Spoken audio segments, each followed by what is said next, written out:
My name is Kernan, and I am alive. Scientifically, and it always is curious to me how scientists came up with how they went about their thing 150 years ago, sitting around. How are we going to start to categorize the world around us? What language are we going to use? Well, if we use English, the French will hate us. If we use French, the English will hate us. If we use German, everybody will hate us. And I always picture the sleepy guy in the back of the room going, somebody saying, well, let's nobody get offended by and make everybody confused. You know, that guy who's like not part of the, doesn't offer that much, just up and goes, Latin! So scientifically, I'm in the kingdom of Animalia, the order of primates, the genus of Homo, and the species of Sapien. Now what does that mean? I'm alive, and like a tree, I have a circulatory system. Blood runs through me, sap runs through a tree. I grow, I take in nutrients from the outside. I produce offspring on a tree. They drop off and hit the ground and grow. Slightly different for humans.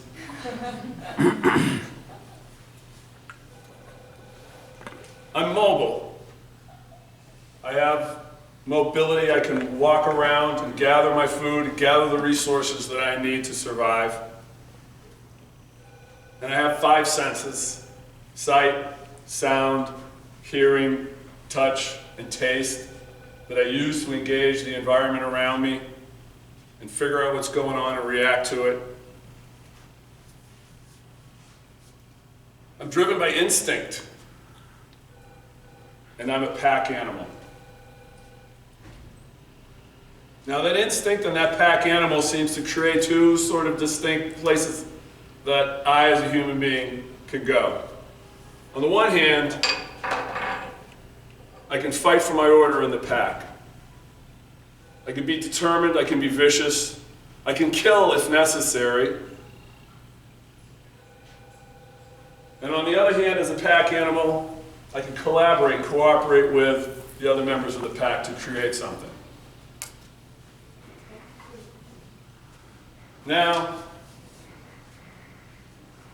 I'm also one of the luckiest bits of space dust. And I wake up every day and tell myself this, and it just sort of puts a shine on the day. Of all the billions of pounds of space dust and material, of all the billions of galaxies, of all the billions of stars, of all the billions of all of that matter that I could be, I have something called self-consciousness. I'm not this tabletop. I'm not this ceiling panel. I'm not a car tire. By some unbelievable miracle of good fortune, I walked out a mobile, sensing, self-conscious being. Really think of the odds. And if you're having a bad day, look at a tabletop. Now, as a self-conscious being, I try to make meaning of the world. It seems to go hand in hand. And I do this because I'm aware of myself, and the methodology I use is to make up stories about what all this means and why it is I'm going through it, and to create some sort of sensibility around it. And one of those stories is that we have choice. I'm going to say it again.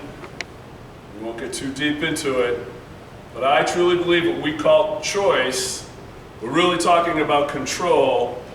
And most of the time, what we talk about is the choice that we made is an outcome that happened that we were driven to create, that in hindsight we take credit for, positive or negative.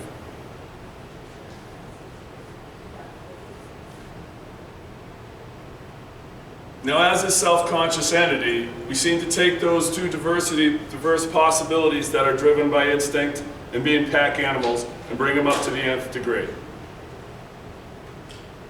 In our reactive self, we have the possibility of being violent. We can be destructive. We can be hurtful. We can be hateful. We can kill at a level that goes well beyond what the rest of the animal kingdom is capable of. We create a story for ourselves that these other people, these other situations don't matter, and gives us the latitude to go out and engage that darkness in a way that no other species on the planet does. On the other hand, we can do the most amazing and beautiful things. We are caring, can sacrifice ourselves for other people, collaborate with each other, and build structures like this that we're sitting in right now that are unbelievable. The most unbelievable ants and beavers don't come close to doing anything like this, as amazing as their structures are.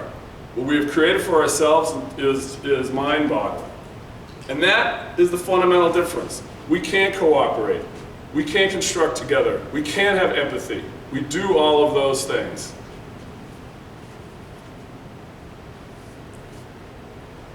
The odd bit of this piece of this is they both feel good.